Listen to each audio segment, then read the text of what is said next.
ভারতের সামরিক গোয়েন্দা সংস্থা র বাংলাদেশের সরকারি দলের অঙ্গ সংগঠনের ১০০ ক্যাডারকে কঠোর গোপনীয়তার সঙ্গে কমান্ডো প্রশিক্ষণ দিয়েছে। উদ্দেশ্য ২০১৩ সালের মধ্যে দেশের কিছু রাজনীতিবিদ, মিডিয়া ব্যক্তিত্ব এবং নাগরিক সমাজের প্রতিনিধিদের হত্যা এবং গুম করা। গত ২৩ এপ্রিল শ্রীলঙ্কার প্রভাবশালী গণমাধ্যম Sri Lanka guardian Bengal Tigers in cage শিরোনামে সংবাদটি প্রকাশিত হয়। এমন সংবাদে উদ্বিগ্ন বাংলাদেশের নিরাপত্তা বিশ্লেষকরা। হতেই পারে উপমহাদেশে আইএসআই বলেন, ভারতের র বলেন, এদের যা ট্রেনিং, এরা সবাই আমেরিকার থেকে ট্রেনিং প্রাপ্ত, এরা সবাই ব্রিটিশ থেকে ট্রেনিং প্রাপ্ত। শ্রীলঙ্কা গার্ডিয়ানের অনলাইন সংস্করণে বেঙ্গল টাইগার্স ইন কেজ শিরোনামে সংবাদটি প্রকাশিত হয়। এমন সংবাদে উদ্বিগ্ন বাংলাদেশের নিরাপত্তা বিশ্লেষকরা।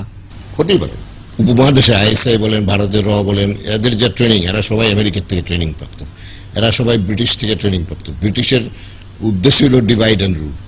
মুক্তিযুদ্ধ চলাকালীন র বিএলএফ কে ট্রেনিং দিয়ে মুক্তিযুদ্ধের কমান্ডের ভিতরে ডিভিশন সৃষ্টি করতে চেষ্টা করেছেন, সম্পূর্ণ ব্যর্থ হয়েছে।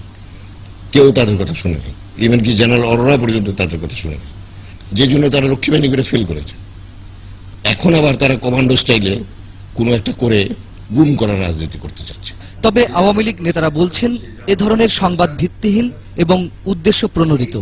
একটি পত্রিকা কি কারণে ছাপিয়েছে, কেন ছাপিয়েছে, র তাদেরকে ট্রেনিং দিচ্ছে যুবলীগ কর্মীদের, এইগুলো কিন্তু একটা আমার মনে মন করা স্টোরি, এবং it is motivated by some quarter.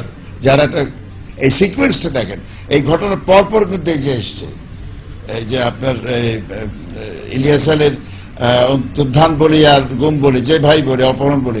ভারতের সামরিক গোয়েন্দা সংস্থা কেন এই প্রশিক্ষণ দিতে যাবে, আর বাংলাদেশ সরকারই বা কেন এমন মিশনে যাবে, এমন প্রশ্ন ছিল সামরিক বাহিনীর সাবেক এই কর্মকর্তার কাছে। হতে পারে এই জন্য যে পাল্টাপাল্টি রাজনীতি করতে গিয়ে বুদ্ধি চর্চায় একদম লোপ পাচ্ছে। এটা হলো দুঃখজনক। আমাদের সরকার যত দুর্বল হবে, এই ধরনের ঘটনা তত বেশি হবে। আমরা যদি আমাদের নীতি নির্ধারণে আমরা যদি পরনির্ভরশীল হয়ে পড়ি, বা আমরা যদি আন্তর্জাতিক পর্যায়ে নিজের কাছে নিজেকে ছোট মনে করি, তখন আমরা বন্ধুর জায়গায় খবরদারি লোপ পাবো। এবং খবরদারি করার একটা অভ্যাস উত্তর ভারত থেকে আরম্ভ করে উত্তর পশ্চিম সীমান্ত প্রদেশ, এই এন্টায়ার অঞ্চলের লোকজনের একটা আদি স্বভাব। ভারত আর আধিপত্য বিস্তার করতেই চাইবে। আপনি যত নরম হবেন, ভারত তত বেশি আধিপত্য বিস্তার করবে। আপনি যত জ্ঞানের অভাব হবে, আপনার শিক্ষার অভাব হবে, রাজনীতির চর্চার অভাব হবে, গণতন্ত্র চর্চার অভাব হবে, ভারত তত বেশি আপনাকে পেয়ে বসবে। তত বেশি এইসব গুম রাজনীতির প্রশ্রয় কারা দিচ্ছে, যারা অনুপযুক্ত তারা দিবে। তবে আওয়ামী লীগের এই নেতা বলছেন, প্রকাশিত সংবাদের বিষয়টি সরকারের গুরুত্বের সঙ্গে খতিয়ে দেখা উচিত। সেই শ্রীলঙ্কা হাইকমিশনে আমাদের কলম্বোতে যে আনেছেন, সেখানে তাকে যোগাযোগ, তাকে বলা what is the matter about it, তো প্রসেস। তবে সংবাদটির সত্যতা থাকুক বা নাই থাকুক, দেশের চলমান পরিস্থিতিতে এমন সংবাদে আতঙ্কিত সবাই।